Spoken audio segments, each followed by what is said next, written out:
A $1,000 AR-15 is not automatically twice the rifle of a $500 AR-15. And a cheap rifle is not a bargain just because the price tag looks good. The real question is much simpler. What are you actually getting for your money? Because two rifles can look almost identical across the gun counter. Same magazines, same controls, same black finish, but one gives you a dependable foundation you can train with for years. The other starts costing you more money the moment you bring it home. A replacement trigger, a better handguard, new furniture, a new bolt carrier group, maybe even a trip back to the manufacturer. Cheap on the shelf can get expensive real fast. So today, we are ranking 6 AR-15 rifles that actually make sense for the money in 2026. We are looking past the roll marks and the marketing. We are focusing on the parts that matter: the barrel, the gas system, the bolt carrier group, the features included for the price, and how much money you still need to spend before the rifle is truly ready for the range. Some of these rifles are best for first-time buyers. Some make excellent training or backup rifles. And one of them proves that spending more does not always mean getting more. Prices and configurations can change. So always check the exact model, the exact SKU, and your state and local laws before buying. Now, before we get into number 6, hit the like button if you appreciate practical gun content without the marketing hype. Subscribe for more honest firearm breakdowns. And tell me in the comments which AR-15 you think gives buyers the best value right now. Let us get into it.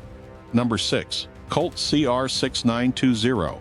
At around $1,000 to $300 depending on the retailer and configuration, the Colt CR6920 is the old-school trust pick. This rifle has been part of the civilian AR-15 conversation for a long time, and there is a reason people still bring it up. It gives civilian buyers the familiar feel of a traditional M4 pattern carbine without pretending to be the same thing as a select-fire military rifle. The appeal is not flash, it is consistency. You typically get a 16.1-inch chrome-lined barrel with a 1-in-7 twist. That twist rate works well across a broad range of common ammunition. It is especially comfortable with heavier projectiles, including 62-grain and 77-grain loads. The chrome lining helps resist wear and fouling as the round count climbs. It may not be the first choice for a bench rest shooter chasing the smallest possible groups. But for training, general-purpose use, and long-term durability, it makes sense. The Colt uses a carbine-length gas system. It will not feel as soft as a well-tuned mid-length rifle, but the system is proven, predictable, and generally reliable across common ammunition.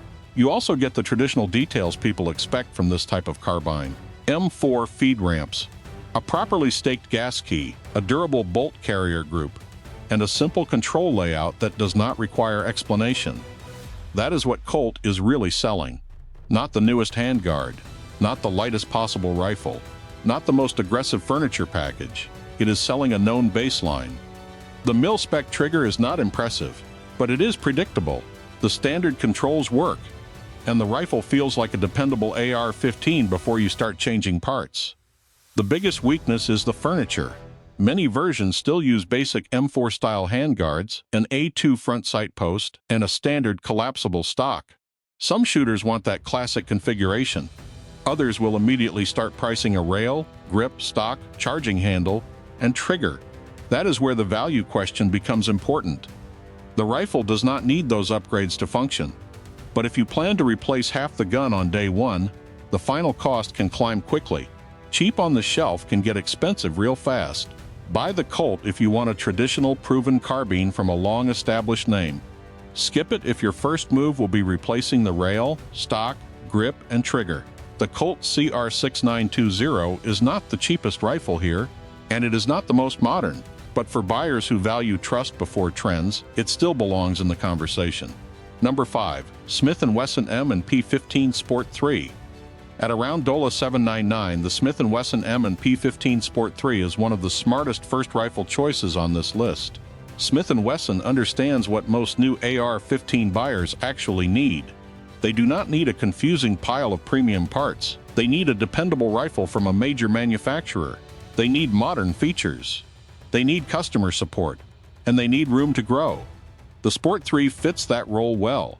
It weighs about 6.5 pounds unloaded. That keeps it light enough for longer range sessions without making the rifle feel fragile. The upper and lower receivers are forged from 7075 T6 aluminum. That gives the rifle a strong structural foundation. The barrel is 16 inches with a 1 in 8 twist. That is a useful middle ground for common ammunition. It works well with 55 grain range loads and heavier match-style ammunition. Smith & Wesson uses a 4140 steel barrel with an armornite finish. That finish helps with corrosion resistance and surface wear without adding the cost of chrome lining. The biggest improvement over earlier sport rifles is the mid-length gas system. A carbine-length system can work perfectly well, but a properly tuned mid-length system usually gives the shooter a smoother recoil impulse. That difference becomes more noticeable during a longer range day. It is not magic. It will not turn an AR-15 into a rimfire rifle, but it can make the gun feel less abrupt and easier to manage over several boxes of ammunition. The free-float M-LOK handguard is another major upgrade. It gives you practical mounting space for a light, sling hardware, a grip, or a bipod. And because the handguard does not press directly against the barrel, grip pressure and mounted accessories are less likely to affect practical accuracy. The furniture is basic. You get an A2-style grip, an adjustable stock, and a standard birdcage flash hider. Nothing here is premium, but nothing immediately gets in the way. The trigger is standard mil-spec. Expect a serviceable pull. Do not expect a match trigger. The most important thing new buyers need to understand is that the Sport 3 is optics ready. That means it has a flat-top receiver. It does not mean it is ready to aim. No sights means no sights. You still need a red dot, a scope, or backup iron sights before the rifle becomes a complete range setup. An $800 rifle without sights is not an $800 finished package. Budget accordingly. The other major strength is the company behind it. Smith & Wesson has established customer support and warranty service. That matters in the entry-level and mid-priced AR market. Buy the Sport 3 if you want a modern first AR-15 from a major American manufacturer. Skip it if your total budget also has to cover an optic, magazines, a sling, and ammunition. The M&P 15 Sport 3 is not flashy. It is simply a strong, modern starting point from a company that stands behind its product. Number 4. Stag Arms Stag 15. At around $900 to $100, depending on the exact model, the Stag Arms Stag 15 is the refined mid-tier choice, and the exact model matters. Stag sells multiple configurations. Barrels, handguards, triggers, furniture, gas systems, and left-handed options can vary. Do not treat every rifle with Stag 15 on the box as the same gun. With that said, Stag generally occupies a useful space in the market. It is not chasing the absolute lowest price. It is offering something cleaner and more refined than a bare-bones starter rifle, without immediately moving into premium pricing.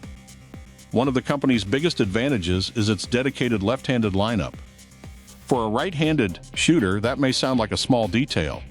For a left-handed shooter, it can change the entire feel of the rifle. A standard right-handed AR-15 can still work for many left-handed shooters, but a rifle designed around left-side operation and left-side ejection can feel far more natural.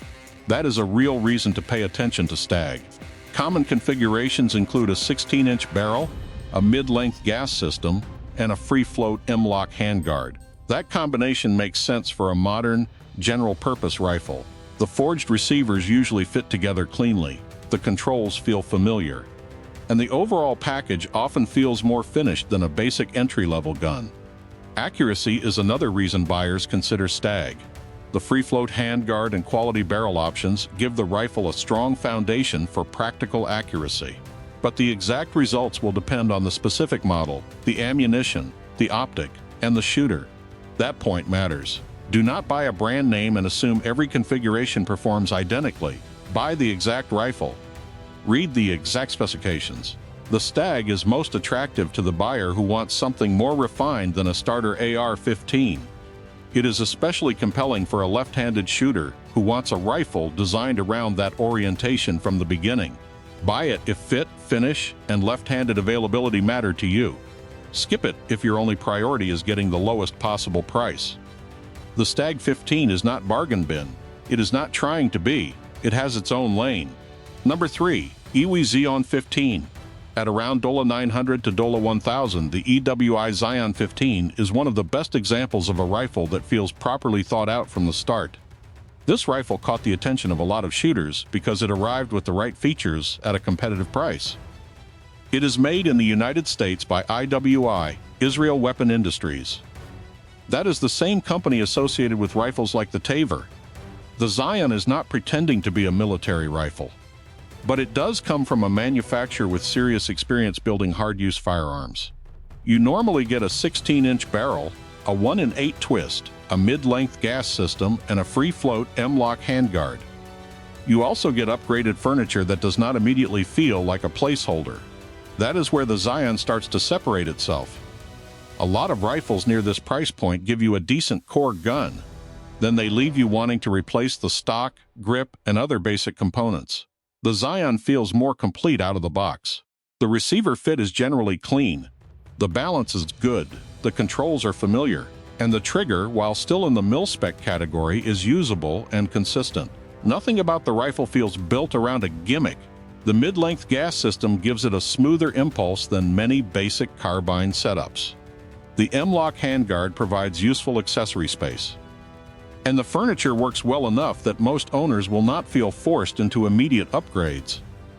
That matters because a rifle that costs less but needs $200 in replacement parts is not always the better value.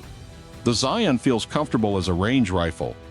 It also makes sense for someone planning to attend a basic carbine course or build a practical general-purpose setup. This is not a rifle that needs to be babied. It is meant to be used. Buy the Zion if you want a modern mid-tier rifle that already includes the features most shooters end up adding later. Skip it if your goal is the lowest possible entry price. The IWI Zion 15 is practical, complete, and focused on function instead of fluff. Number 2. Ruger R556. At around $530, depending on availability and configuration, the Ruger AR-556 asks a very fair question. How good can a low-priced AR-15 really be? The answer is better than many shooters expected. Ruger took a simple approach. Build it basic, build it correctly, and make sure it shoots straight. That is the personality of the AR-556. It is honest. The rifle uses a carbine-length gas system.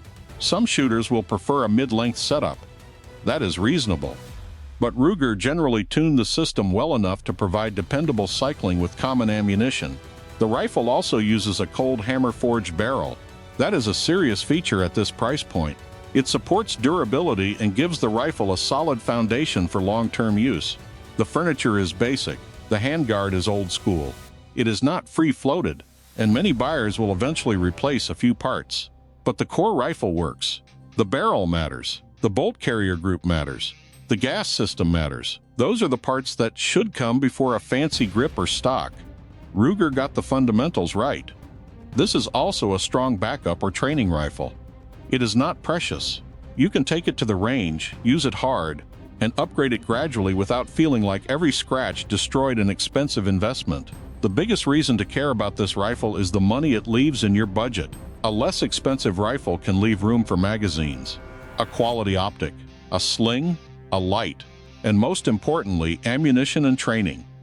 A rifle with fewer features and more rounds behind it may serve you better than an expensive rifle you barely shoot. Buy the Ruger if you want a dependable basic workhorse and you find the correct configuration at the right price. Skip it if you already know you want a free float rail, upgraded furniture, and a softer mid-length system. The Ruger AR-556 is basic, dependable, and still difficult to argue with when the price is right. Number 1. Palmetto State Armory PA-15. At around $500 to $650, depending on the sale and exact configuration, the Palmetto State Armory PA-15 remains the value king. When people discuss budget AR-15s, PSA always enters the conversation, and it should. The PA-15 line has made the platform accessible to a huge number of budget-conscious shooters. But this is also the rifle most likely to start an argument in the comments. Cheap price does not automatically mean cheap rifle. The PA-15 is one reason that conversation gets complicated. Common configurations use forged upper and lower receivers, chrome molybdenum barrels, and properly staked gas keys. But the specifications vary significantly by exact SKU. That is the most important thing to understand about PSA. Do not buy the first PA-15 listing you see. Check the barrel material. Check the barrel finish. Check the twist rate. Check whether the rifle uses a carbine length or mid-length gas system. Check the handguard. Check the furniture. Check whether sights are included. And check the exact bolt carrier group. PSA offers a huge number of configurations. That variety is both the company's biggest strength and its biggest trap. Two rifles can both say PA-15 on the listing and still give you very different features. Read the entire specification sheet before buying. If you want a simple starter rifle, PSA offers one. If you want a free float rail, that option exists too. If you want different furniture, barrel profiles, gas systems, or upper configurations, the catalog gives you a lot of room. The biggest strength of the PA-15 is that it can grow with the owner. A new shooter can start with a basic rifle and learn the platform without making a major investment. A more experienced owner can use one as a training rifle, backup rifle, or project build. And because the starting price is reasonable, normal wear does not feel like a financial disaster. For the money, it is difficult to beat. You can spend twice as much and still not get twice the practical performance during a normal range session. That does not mean a PA-15 is identical to every rifle that costs more. It means the performance gap is often smaller than the price gap. That is why the Palmetto State Armory PA-15 takes the #1 position. It gives the average law-abiding buyer a low entry price, a large number of configurations, and one of the easiest paths into the AR-15 platform. Buy it if you understand the specifications and want maximum value. Skip it if you want a single standardized configuration without sorting through a large catalog. With PSA, the deal is only a deal when you know exactly what you are buying. So there it is, 6 AR-15 rifles that make sense for the money in 2026. If you want old school trust and do not mind paying more, look at the Colt CR6920. If you want a clean first rifle from a major American manufacturer, the Smith & Wesson M&P 15 Sport 3 is easy to understand and easy to recommend. If you want a more refined mid-tier rifle, especially as a left-handed shooter, the Stag 15 deserves attention. If you want modern features and strong out-of-the-box value, the IWI Zion 15 is one of the smartest choices in the middle of the market. If you want simple, affordable reliability, the Ruger AR-556 still makes sense at the right price. And if you want the most configuration choices and the strongest overall value, the Palmetto State Armory PA-15 remains difficult to beat. The main lesson is simple. Do not buy the rifle with the loudest marketing. Buy the rifle that fits your budget, your state laws, your training plan, and the way you actually intend to use it. A good AR-15 is more than a specification sheet. It is a tool you need to understand, maintain, train with, store securely, and handle responsibly. Now I want to hear from you. Which one of these rifles would you choose as your go-to setup? And if you already own one, what upgrade made the biggest practical difference? Drop your answer in the comments. If this video helped you avoid buying the wrong rifle, hit the like button. And if you know somebody shopping for a first AR-15, send them this video before the gun counter makes the decision for them. Thanks for watching. Stay safe, train smart, and we will see you in the next video.